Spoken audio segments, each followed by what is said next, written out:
Well, hello, everybody. It's great to see you all here and on a beautiful sunny day at Children's National right here in Washington, D.C. And not only are you here, but we have a lot of families and kids up there who are getting their care. It's an honor to host Vice President Harris and the Surgeon General, Dr. Murthy, here today. It's just been so thrilling to have them here and have them spotlighting these issues that are so important to us. The mental health of people like yourselves, doctors, nurses, pharmacists, respiratory therapists, environmental services, social workers, food service workers. I could go on, and you all know who you are, that have worked so hard, not only through this pandemic, but before the pandemic and even now. And we see the toll that it's taken of all the contributions that you've made, how intense it's been to care for kids and families here in our community, but also to take care of your own families and your own needs and your own community. And it's really come together and created a lot of pressure. We've all been together through this over the last 2.5 years. There's a lot less uncertainty about the COVID virus and what we're dealing with. And remember back to when people were scared to leave their homes and that kind of thing. Now we've got vaccinations, we've got medicines, and we feel like we're moving forward. But there's a toll that's been left behind. And that challenge of dealing with the mental health impact, not only of ourselves, but the kids that we take care of, the families, the community we take care of. And I understand the feelings of people that feel burned out, tired. You've given it your all. And now we're asking you to continue to do more. And people are sick, they're out, they're not able to come to work sometimes. But people are stepping up, and it's just been amazing, I think, to see how people have stepped up and then even go beyond. I had the opportunity last week to meet with some people from the Department of Homeland Security, and our teams have stepped up to help the children of Afghanistan, for example, and do even more than we're doing. So there's just so many ways that I've seen that, and you guys know me. I've been around since 1984 at this hospital. 2 years of fellowship, and then just had an amazing career. I've seen the relations all through the hospital. It's been fun today to see people that I've worked with over the years. And many of you know the most important relationship for me was the fact that I met my wife, yes, Linda Talley. She precepted you in the NICU, the #1 NICU, I should say, in the country. And when I came back and got elevated, or not when I came back, but when I got elevated to being the CEO at Children's National, I wanted to put a stamp of clinical on this hospital. Doctors, nurses, respiratory therapists, social workers running the hospital, and that the business would support that. And that's what we've done. Kathy Gorman, our Chief Operating Officer, is a nurse. Our general counsel is a nurse. And just on down the line, chief medical officers, David Wessel. So we can't lose sight of that connection, though, and that frontline understanding. And that's why I'm just so honored that the Vice President chose to come here with the Surgeon General to learn from our teams. What's going on the front lines? What can we do better? We've got some great examples. I see Dr. Sharma here, Dr. Corriveau, Jitanli Prasad, who are leading our provider well-being, and thank you for that initiative. I know there are things out in the community where we're helping mothers before the babies are born to screen for depression and try and impact that before babies are born to help them. So you've been focused on this issue that some people call burnout, and it is a feeling of burnout. But what we can all do, and I know the leaders here can do, is help find that joy, that excitement about what a career in medicine is all about. I feel it. I know you're on it. You've brought such enormous benefit to our organization, so thank you for your efforts. But we can't do this work alone. And that's why we're so glad to have partners in helping us do this. I think it's so meaningful that the Vice President of the United States has taken this issue on and shining a light on it and choosing to do that at Children's National. We love the fact that she's a graduate of Howard and one of our great partners, and to all the medical students and residents and doctors and nurses we work with at Howard. So we're pleased to have the Vice President Harris here and the Surgeon General Murthy focusing on this critical issue. So thank you all for being here.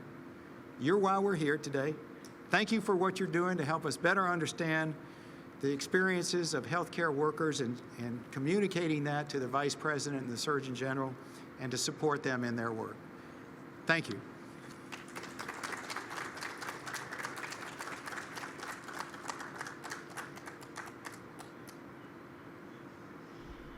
Please welcome psychiatrist and digital influencer, Dr. Sasha Hamdani.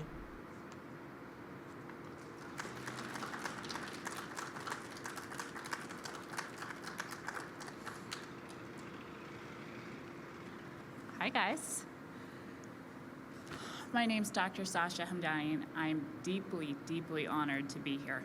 I actually did a residency interview here, and you guys have a great cafeteria. So I'm a psychiatrist. I see kids from 6 and up. As a fellow healthcare worker, I can tell you the last couple of years have been exhausting. We have witnessed inexplicable loss. We have sacrificed time away from our families and our loved ones, and we've put our own physical and mental health on the back burner, and 10 times out of 10, we would do it again. I think we have been so focused on this COVID crisis that we've collectively ignored the crisis that's facing healthcare workers. We really just need to take care of those who take care of others. Neurobiologically, your brain changes when you're that deep in compassion fatigue. Mentally, you feel fatigued. Physically, you feel slowed down. You may start to isolate. You may start to feel GI symptoms, headaches, and then you may start to compensate with just self-medication or destructive behaviors because you want that temporary release. And that's not how you continue to take care of yourself if you want to keep serving others and serving yourselves. I first became vocal about this on social media, where I talked about how helpless I felt. That I felt like all I wanted to do was help, but my vessel was empty and I couldn't contribute in the way I should. The amount of response was colossal. I felt like people were reaching out to me and telling me their stories of compassion and commiserating with the experience I had, because it was what we were all feeling. Our helpers need help. If you are struggling, if you feel burnt out, seek those resources out, utilize and use your voice and tell people how you feel. The problem that we're facing isn't going to go away, but through awareness, we can shift the focus from self-sacrifice to self-preservation. I just want to thank the White House and the Vice President for not only taking action on this issue, but bringing it to the forefront so that there's less stigma around it. I think that really sends a powerful message that it's okay to ask for help. Take care of yourselves.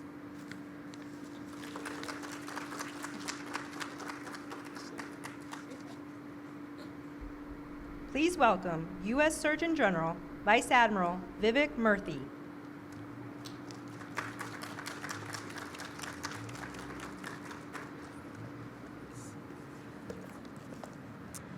Wonderful. Good afternoon, everyone.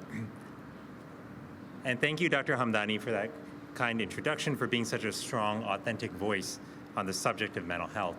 I also want to thank Vice President Harris for being here today with us and for being a tireless champion on the issue of mental health. It's been a privilege to work with the Vice President and the President on this broader issue, I know it's so important to all of us, and of course to millions of Americans. I also want to thank Dr. Newman and Children's National for hosting us today, and my gratitude to Nurse Monique Cawley and all of the doctors and nurses and technicians and staff that I had the pleasure of meeting earlier this afternoon. I would just say also on a personal note that Children's Hospital is a very special place in my heart. This is a hospital that I've relied on for care for my children. When my daughter was 1 year old and one day I noticed she was unable to put her weight on one of her legs, we rushed her to Children's Hospital to get care in the emergency room, where they found that she had an abscess or a collection of bacteria in her leg and required emergency surgery. As parents, we were extraordinarily scared. We were terrified, but it was because of the people here at this hospital and the compassion and skilled care they provided that our daughter did well, and she's thriving today. So thank you again to the people at Children's Hospital. Today, what you have been hearing firsthand already, and what I have heard from countless doctors across the country and health workers, including nurses, pharmacists, physical therapists, respiratory therapists, and public health workers, is that people are really struggling. And that after 2 years of COVID-19, and after more than 1 million precious lives lost, the people that we all turn to keep us safe, to comfort us, and to help us heal, they have been pushed to their limits. When I've asked health workers across the country to describe for me how they're feeling, they use words like burned out, traumatized, exhausted, helpless, and heartbroken. They still feel called to help and heal, no doubt. But they also confess that they don't see how the health workforce can continue like this. Something has to change, they say. And they are right. Even before the pandemic, more than half of nurses and physicians, including trainees, reported feeling burned out. COVID has made things much worse for them. And now more than 50% of public health workers also say they are reporting at least one mental health condition, like anxiety, depression, or PTSD. Now, the stakes are incredibly high. If we fail to act to address health worker burnout, we will place our nation's health at increasing risk. Already 1 in 5 physicians and 2 in 5 nurses say they intend to leave their practice altogether. Those are extraordinary and disturbing numbers. Now, this will affect the public's ability to get routine preventive care, emergency care, as well as medical procedures. And it will make us harder for our nation to ensure that we are prepared for the next public health emergency. Health disparities in such a setting will worsen as care becomes more scarce. And we will send a message to millions of health workers that their suffering does not matter. That's why today I am issuing a Surgeon General's advisory on addressing health worker burnout in order to call our nation to attention and to action to address this threat to our collective health and well-being. The advisory provides recommendations for healthcare organizations, health insurers, health technology companies, policymakers, academic institutions, researchers, and communities. And it includes recommendations like protecting the health and safety of our workers more effectively, ensuring they have access to health insurance, mental health care, and sick leave, not penalizing them when they actually do seek out mental health care, ensuring adequate staffing that's representative of the communities that we are serving, and reducing administrative burdens so health workers have time for what matters, which is their patients, their coworkers, communities, and families. This advisory builds on investments that the Biden-Harris administration has made and calls for a broader, sustained change that's needed across our country. Today's Surgeon General advisory is also a message to millions of health workers themselves, that their service and their suffering have not gone unnoticed, that we do not take their dedication for granted, that their health, safety, and well-being is as much a priority for us as the well-being of the people in their care. In this moment of need, we are committing to being there for those who have always been there for us. Addressing health worker burnout is also about more than just health. It's about reflecting the deeper values that we aspire to as a society, values that guide us to look out for one another, and to support those who are doing the same. Health workers have had our backs during the most difficult moments of this pandemic. It's time for us to have theirs. With that, let me introduce one of the many extraordinary health workers here at Children's National, Nurse Monique Cawley.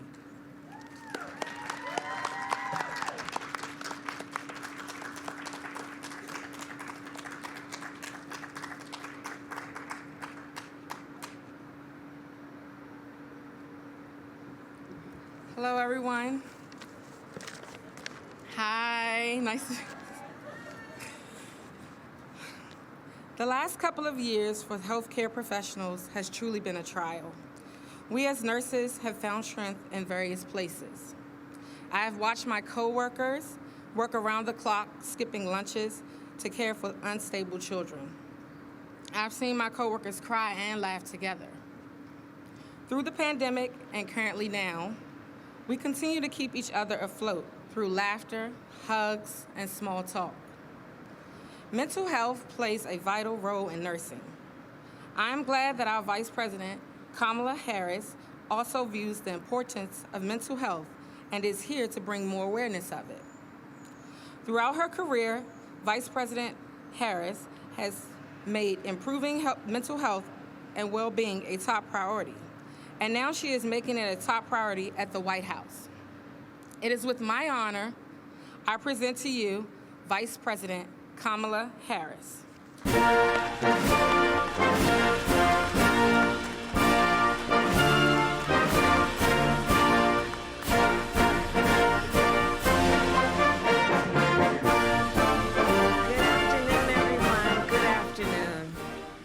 Monique and I were talking backstage, and I was asking her about her work, and she said, I can't imagine doing anything else. In the midst of all that all of you do every day and what you endure, and I asked you the same thing, would you do anything else? You haven't quit yet. And it's because I know you're not the quitting type at all. And I do truly believe that the work that all of you do is an extraordinary gift that you have and that you give. And so it was very important to me and to the President that we would be here today to say thank you to all of you. Thank you. And Monique, thank you for sharing your story and for the 16 years of dedicated service you have provided. So before I begin talking a bit more about the issue of the importance of mental health, I do want to start by providing an update about the infant formula shortage. The first military plane landed yesterday with more than 70,000 pounds of specialty formula, and the second will arrive later this week. I know this is a scary situation for our parents and the caregivers who are taking care of these babies. Our administration is working around the clock to ensure that there is enough safe baby formula available for all who need it, and it is truly one of our highest priorities. So today, yes, and collectively, I know, one of our highest priorities. We're here today to talk about improving the mental health care and wellness of healthcare workers. And it is my honor to be here, of course, with our Surgeon General, Vivek Murthy. Dr. Murthy, I will say that you have done extraordinary work over your career, and in particular, you have been tireless in the fight against COVID-19. And you have been, and I have witnessed it since the first days of our administration, a trusted voice throughout the pandemic. So on behalf of our nation, thank you, Dr. Murthy. Thank you. And I'm also very proud to be here with the folks who make Children's National the outstanding facility it is, the doctors, the nurses, the healthcare aides, the hospital staff and support staff, all of you who have chosen to live a life that is a life of service, and in particular, a life that is about our children and healing them, protecting them, and caring for them in the way that you do, in the way that I know is very personal. And I will tell you, most of my career, in fact, all of my career, children have been one of my main areas of focus. What we can do to protect them, to keep them safe, to protect their well-being, and to nurture them in all the ways we know we have a responsibility as a society to do. You know, when we talk about our children, I know for this group, we all believe that when we talk about the children of the community, they are children of the community. And in that way, we should all feel a direct sense of responsibility for their well-being. When I was a young prosecutor many years ago, I saw firsthand how adverse childhood experiences can have a lasting effect on mental health. And for decades, I have fought to improve children's health and well-being. As District Attorney of San Francisco, I helped launch the Center for Youth Wellness to support children who were dealing with the effects of trauma. And as Attorney General of California, I launched a new bureau of the California Department of Justice that I named the Bureau of Children's Justice, to protect children from the types of trauma that can have lifelong effect. I believe that the work that you all do to help the children and families of this community and of our country is truly remarkable work. For many of the people who come through the doors of this hospital, they spend time here that is probably one of the most difficult times in their lives. And as doctors, as nurses, as staff, you provide life-saving medical care, and you also offer comfort at a time when it is most needed. Your compassion, I truly believe, is light in the midst of darkness often. And you do so much to take care of your patients in their time of need. Which is why I'm here to say we need to do a better job of taking care of you. The COVID-19 pandemic has, of course, brought increased attention to the mental health of workers in our healthcare system. And we have asked so much of you over the course of these last 2+ years. Some of you held the hands of those who were dying on behalf of their loved ones. All of you worked around the clock, long before we understood how COVID-19 spread or what it did to the body. And before you were even vaccinated or had protective equipment, the kind you needed, you were still here doing this work around the clock. You spent hour after hour, many in a windowless room, unable to speak about how you were feeling, or only being able to speak with a small group who truly could understand what you were going through. But you did it nonetheless. So there is an urgent need that we have, I believe, to address all of this, and to address, of course, what has resulted, the stress, the burnout, the mental health challenges that you experienced most recently because of the pandemic. Yet, I will also say, and we know, the problem existed, this burnout issue existed even before the pandemic. And I'd like to recognize and thank the unions who are here, who have long been a leading voice on this issue. And you know, the term burnout was originally coined in the 1970s by a psychologist to describe the mental repercussions he experienced while working in a clinic. The choice to dedicate your life to helping people is a noble one, but too often it requires that you sacrifice so much of yourself. In 2019, more than half of all healthcare workers reported feeling burnt out. And that was, again, that was before the pandemic. Each of you made enormous sacrifices to save lives under impossible conditions, which is why President Joe Biden and I are fighting to transform how mental health is understood, perceived, and treated for all Americans, and in particular for our health workers. You deserve access to the mental health care that you need. You deserve support and understanding when you are struggling. And you deserve working conditions that support your mental health.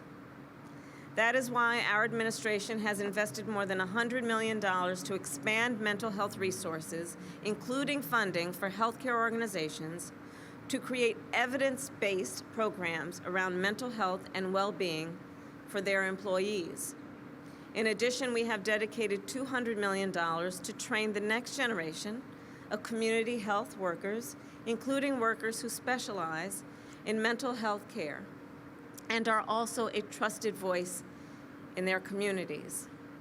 And today, Dr. Murthy released a new Surgeon General's advisory to address health worker burnout. It will include practical guidance about how to make workplace conditions safer. And it will recommend eliminating policies that punish people who seek help for mental health or addiction. I urge hospital systems and administrators to follow the Surgeon General's advisory.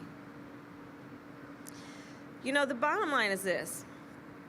On this issue of mental health, you know, one way to think of it is this. If you knew someone who broke their arm, you would help them. You would make sure they went to the hospital to get a cast.